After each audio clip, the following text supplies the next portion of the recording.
Hello and welcome everyone. Today we'll be going through all the classes and subclasses for Pillars of Eternity 2 Deadfire.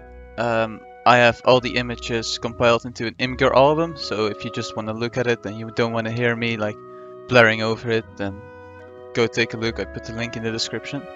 Without further ado, let's just get into it. Obviously you can see here the class list: Barbarian, Chanter, Cypher, Druid, Fighter, Monk, Paladin, Priest, Ranger, Rogue and Wizard. And every class has quite a few subclasses actually.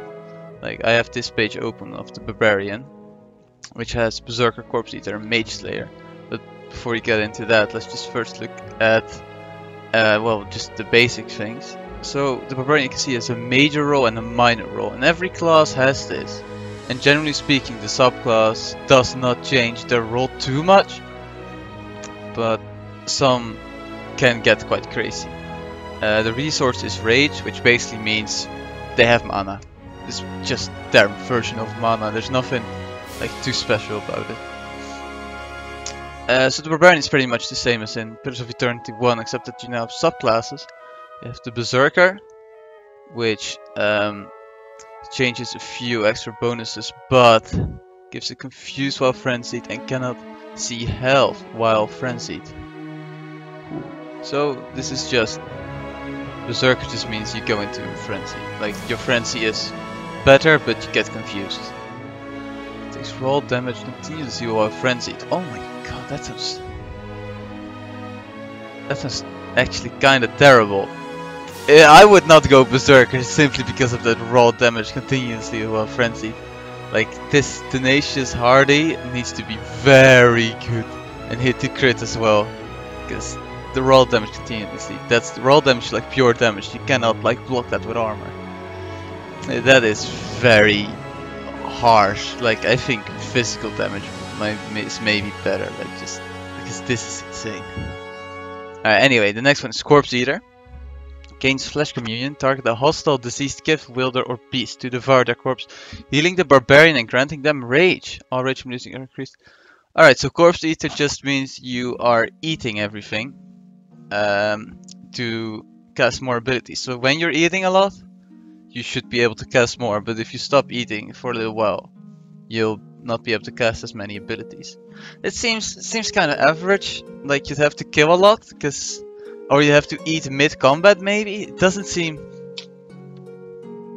too good either. Then you have Mage Slayer, which does successful melee attacks at spell disrupt to target, causing Wizard, Priest, Druid, Cypher, or Chanter spells to have a chance to fill. Alright, so Wizard, Priest, Druid, Cypher, Chanter spells to have a chance to fill when cast. Gains passive spell resistance, but cannot use potions or scrolls. Huh. Beneficial spells applied to Mage Slayers. That actually seems kind of good, as like just to have one of them in your party. Because it's passive spell resistance especially, so that seems really good. And cannot use potions or scrolls is not too bad, as long as all the healing spells still work. And they should, to full effect, because only the duration gets reduced. Alright, so if I had to choose a subclass, I'd go for Mage Slayer. But for Barbarian, I might just go with no subclass. Although if I would probably go Mage Slayer, I will be honest there. Because Berserker seems too crazy. Confused while frenzy, which means that you can attack allies and enemies just the same, which is kind of whew. Like I don't want my Barbarian turning on my boy. Alright, now it's Barbarian. Then we go over to Chanter, which was Kana in the first game. Resource is phrases and the role support and crowd control. Yeah, I remember that. Okay. So let's just go straight to the subclasses. Beckoner. Invocation summon twice the number of creatures. Summon invocations -1 phrases. Creatures summoned by invocation are immune to the Paladin Abjuration ability. But penalty, the chances summoned are smaller and have reduced health and duration. So it doesn't seem too bad. Only seems to affect summoning really. That seems quite good. Seems like it barely has any downsides really. Because any invocation summons 2 dudes. I guess it's only bad if you start summoning with scrolls, but if you just are chanting, it seems very good. Seems like there's no downside to it. This seems very good, Beckoner. And it's called Offensive kick costs -1 phrase. Weapon critical hits of 50% to grant a phrase. Ooh. Non-offensive invocations from phrase cast. Ooh. Scald, that seems alright if you're offense focused. Alright, and then Troubadour. Linger for phrase is increased significantly. That's pretty good. Gain brisk recitation, model that increases the rate that phrase elapses but removes the linger. Oh. Oh. All invocations cost +1 phrase to cast. Honestly, I'd probably go with the Beckoner, just simply because there's not really a downside to it. It's just you summon more, but your summons are slightly less powerful, but you summon more. So it's not like you can still cast offensive invocations all the same. So I would definitely go with Beckoner for the Chanter. Oh my god. Alright, and then we go to Cypher, which was the Grieving Mother in the first game. And I really like Cypher.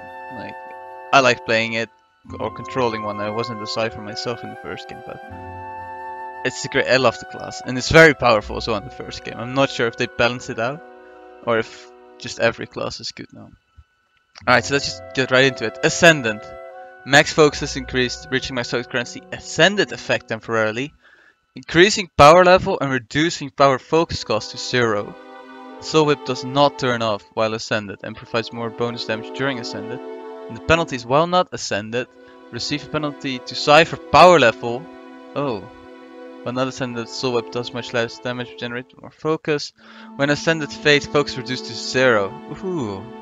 For you don't know, power level is basically just your level. Your power level like affects everything you do. Like it affects how long you can stun, how much damage you do, how much like damage you can absorb. Power level is just how strong your character is, just as a bonus to everything. And Ascendant seems... I'm not sure. I don't think I would take Ascendant. Alright, Beguiler. All Deception Cypher spells have increased range. That's nice. Deception Cypher spells restore focus when successfully cast on enemies that are vulnerable to sneak attack. Okay, penalty. Soul Whip provides less bonus damage and reduced focus against targets that are not vulnerable to sneak attack. That doesn't seem too bad. It's just that Soul Whip is not as good, but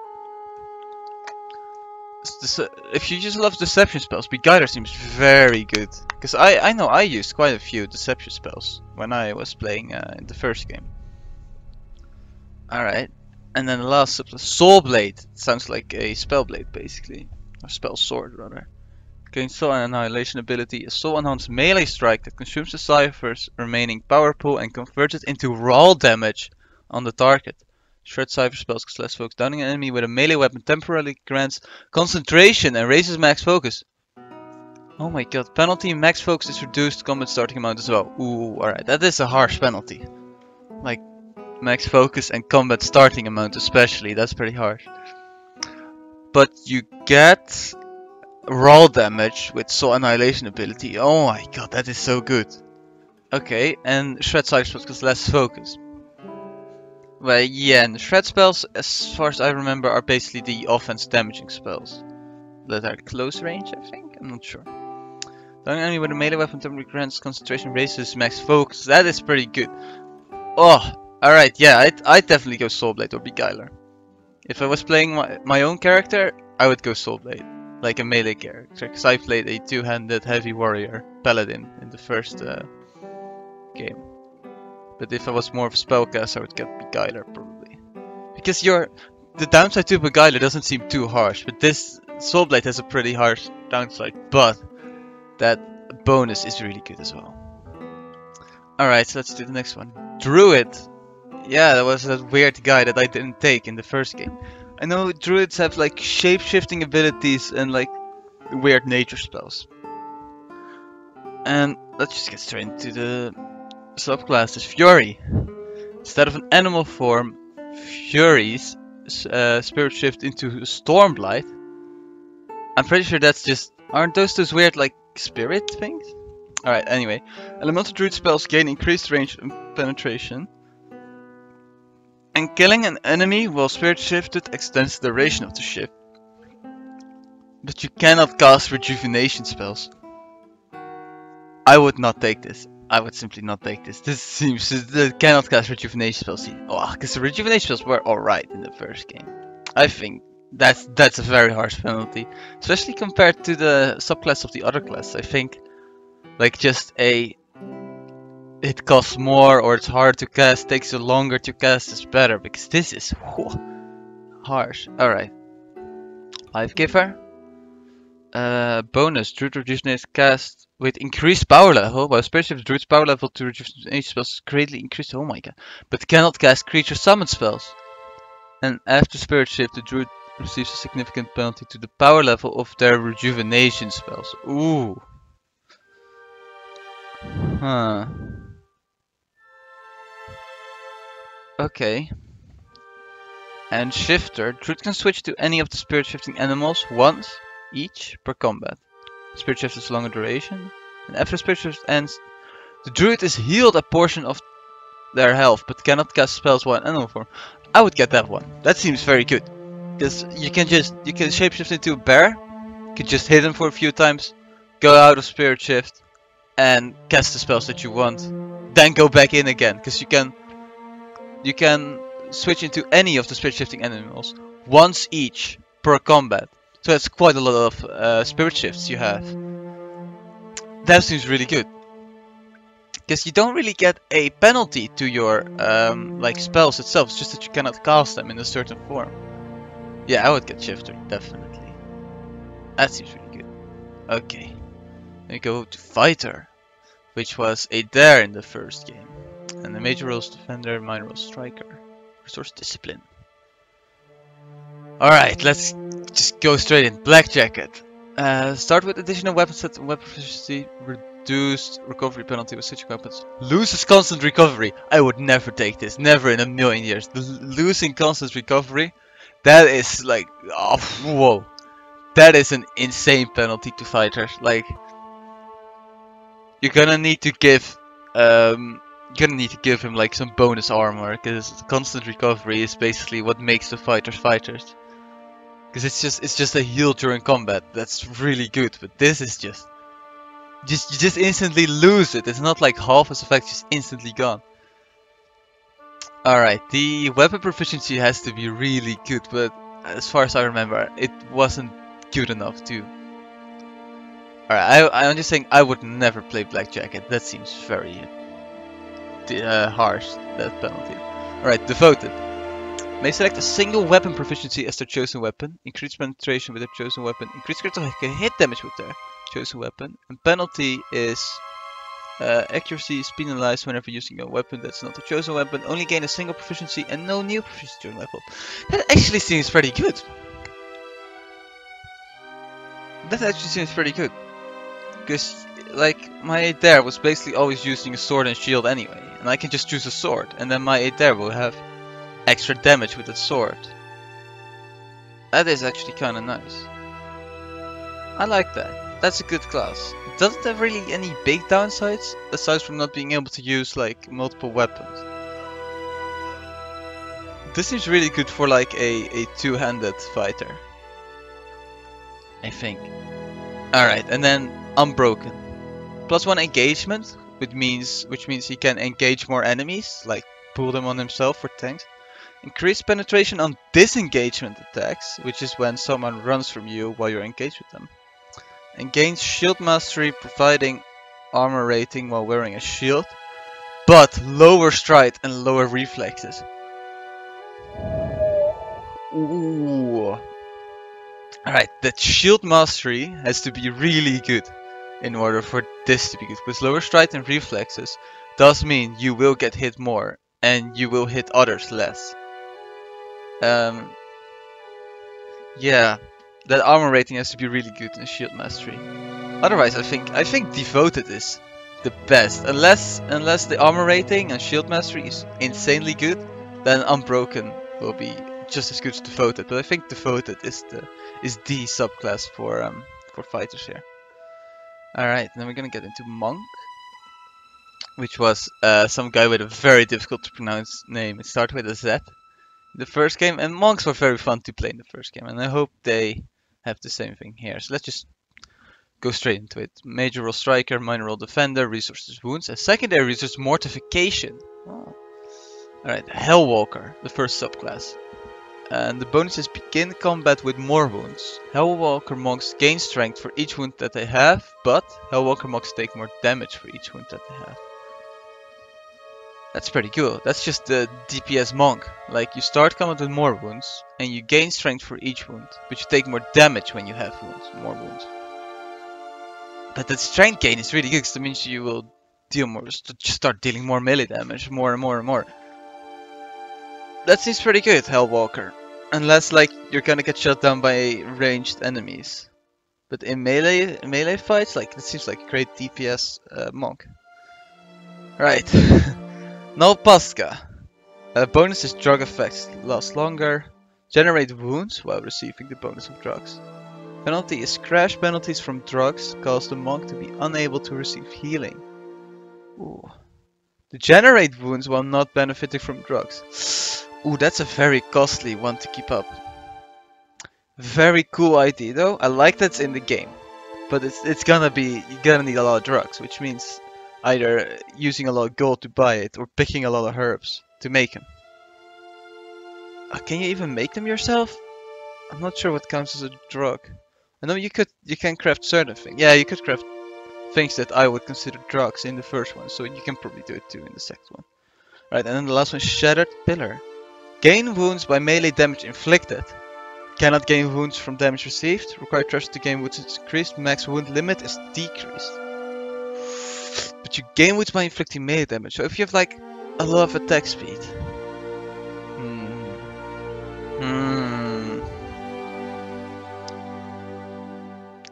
Alright. So it's like a safer version of the Hellwalker basically. A Hellwalker that does not increase your damage. You gain a lot of wound for doing damage. Alright. Yeah, it's basically just a safe version of... So if you're a melee monk and you don't feel like doing risk rewards things, you should go Shattered Pillar. But if you do feel like going risk reward, go Hellwalker. I might honestly, if I was playing this, I'd probably get no subclass. No, I'd get Hellwalker, because Hellwalker sounds very fun to play. Alright, so that was Monk, and then we go to Paladin, which I played in the first one, and Palangina is also a Paladin. Resources is 0, yeah, I remember that. Major role support and minor roles defender. That's not how I played the Paladin, but alright, let's go straight into subclasses. These subclasses are actually basically the same ones from the first game. Because it's just your school of life. Like, it's basically just your alignment. Like neutral, good, lawful, evil, blah blah blah. All that stuff. Alright, so the Bleak Walkers, they gain Flames of Devotion. And Flames of Devotion deals additional corrode damage and applies sickened affliction to targets. That's kinda nice, because I used Flames of Devotion a lot in the first ones. Basically, it's the one ability that I used at the start of every round. Okay, and then the Kind Wayfarers, which I actually played during the first game. Gain Flames of Devotion. Flames of Devotion heals nearby allies. White flames. Huh. Heals heals nearby allies, which means it will only really heal the melee fighters that you're with. I'm not sure if I like that ability. I mean, if the extra defense from like your story choices still holds up, then maybe from your alignment, then maybe that's good. But honestly, Bleakwalker seems so much better than Flames of Devotion, unless it's a really big heal. But I'm gonna guess it's not. Alright. And then the Darkozi Paladini, which gain Lay on Hands. Lay on Hands grants a minor flame shoot to target. So Lay on Hands, I think, was the first was like a buff slash heal that you could give to your allies, right? And Flames of Devotion is a sword strike that you could do in your enemies. Right, so Lay on Hands grants a minor flame shield to the target. That's very situational. Alright, and the Gold Pack Knights gain Sworn Enemy. Sworn Enemy gains the upgrade Gilded Enmity, which causes the Paladin to be imbued with a Blessing of Gold when they declare Sworn Enemy The paladin receives bonus armor rating and does stroke enough times for the gold to break. That seems pretty good, because Thorn Enemy was kind of a nice ability. And now you get extra armor rating from it as a gold back knight. That, till now, that and the Bleakwalkers seem like the best paladins.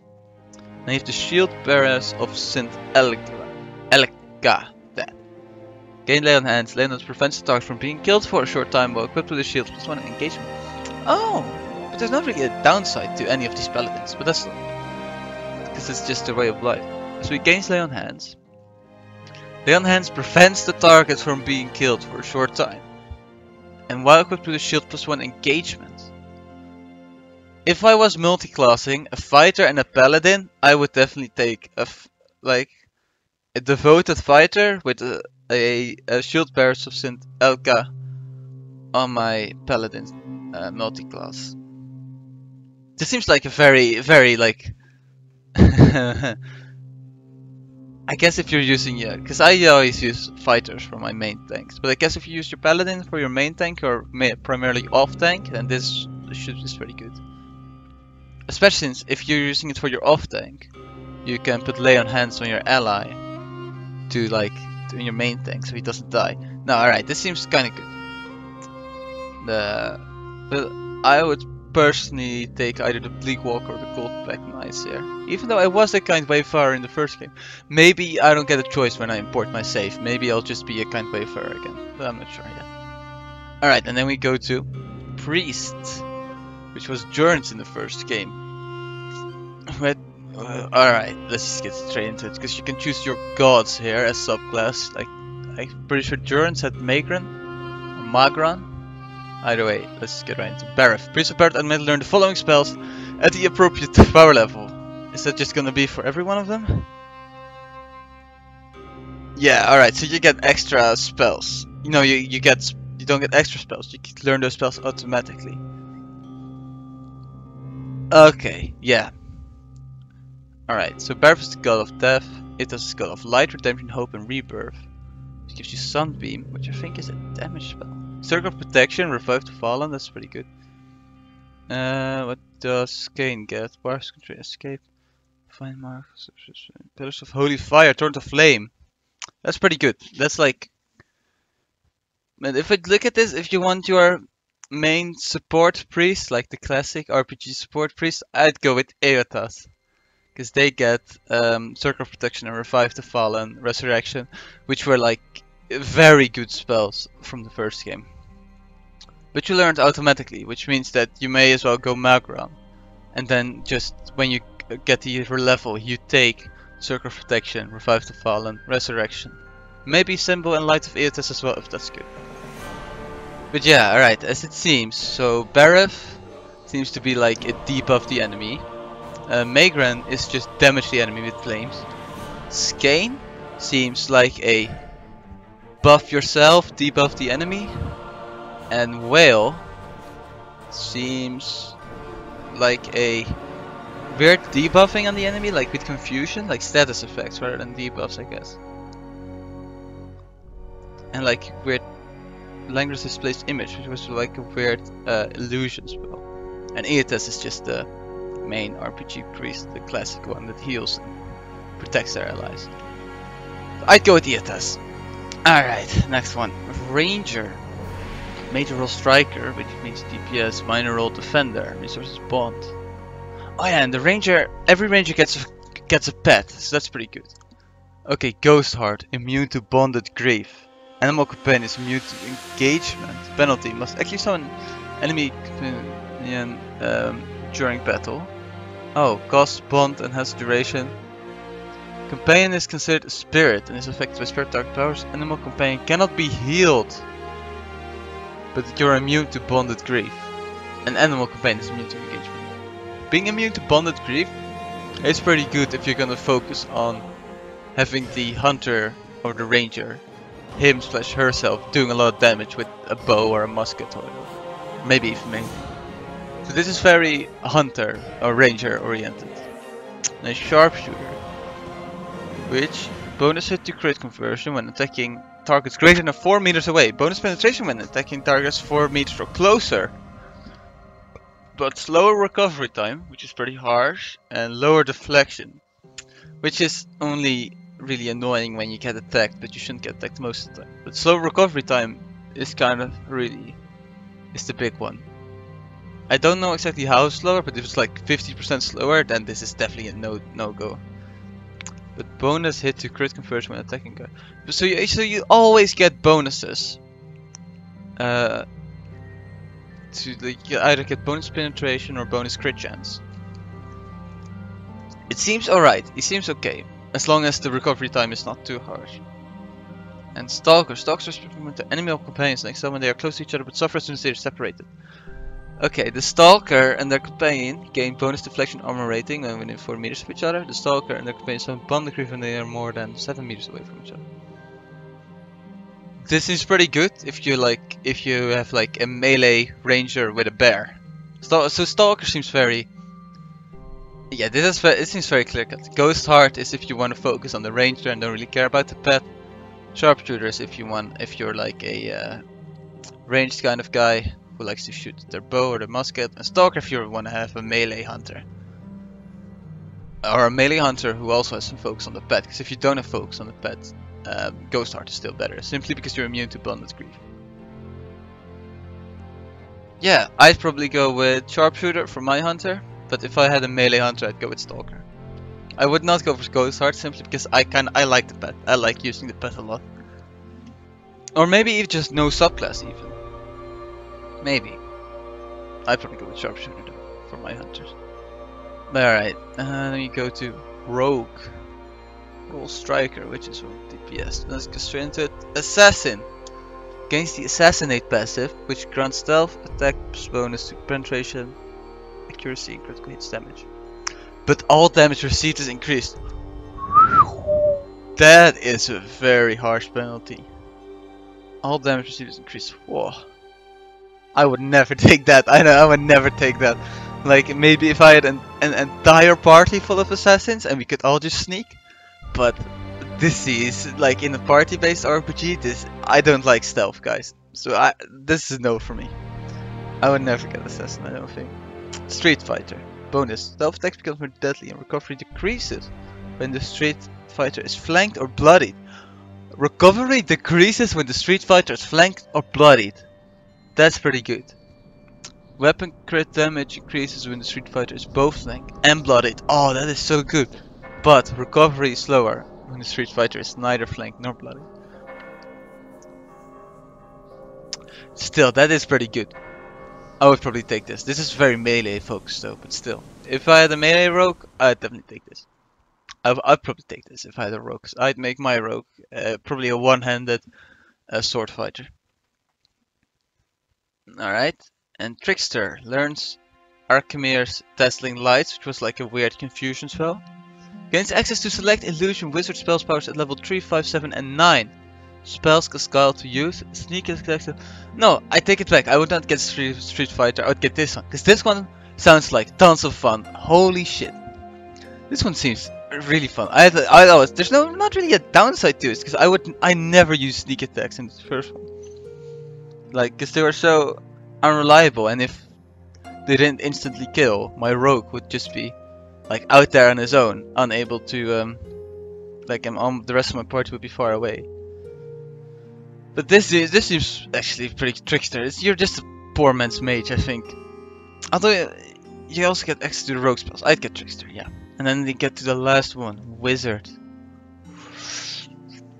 Okay, so what I heard is that they ginormously increase the amount of spells in the game this time.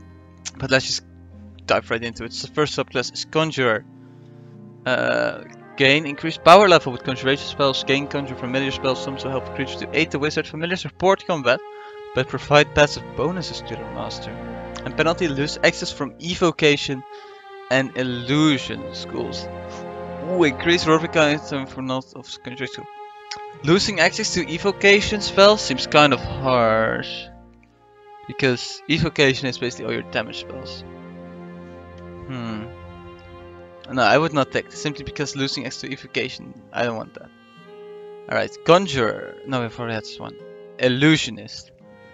Alright, gains increased power level with illusion spells, gain reflective mirror passive. Once per encounter and first attack, automatically gain the effects of spell mirrored images. Oh! Lose spell access to spells from conjuration, enchanting skills, increase recovery time. I like illusionist. That actually seems pretty cool. Illusionist. Okay, and then we have enchanter. Gain increased power level with enchanting spells, gain free action passive. Once per encounter, when the wizard is affected by a dexterity affliction, they will clear that effect and become temporarily immune to dexterity afflictions. Huh. Okay. Lose access to spells from illusion and transmutation, increase recovery time for wizard. I would not take this. This is like, I don't want, I like evocation. So evoker is probably the one I would take if I was playing. Gaining increased power level with evocation spells. Your evocation spells have a small chance to echo, reapplying their damage and effects to their targets again instantly. What? So that's basically if you have a fireball, hit echoes, reapplying their damage and effects to their targets again. It's basically just double damage if you're lucky. Does it work on AoE spells? That seems pretty good. That seems really good, like, special. But most people use wizards for status effects and not for DPS, so it's very if you want to use your wizard for damage, you definitely go evoker because that echo effect is insanely good. And then transmuter. Okay, transmuter. I think this is the school that had that crazy wall of light, like what was it called, like wall of many mirrors? No, it was basically a big rainbow wall in the first game, and it was the most overpowered wizard spell. Gain increased power level with transmutation spells. Gain form of fearsome brute spell. Transforms wizard to an ogre. While in this form spells are disabled, but physical attributes are increased. Lose access to spells from enchanting and evocation skills. That lose access seems so hard that I might just want to take no subclass actually. So what do you lose? You lose transmutation and conjuration. Yeah, honestly, no subclass seems like very good for like if you want to have an all-around wizard that can do anything. Just go no subclass. You don't need to have a subclass in this one. Alright, well. Anyway guys, that was it.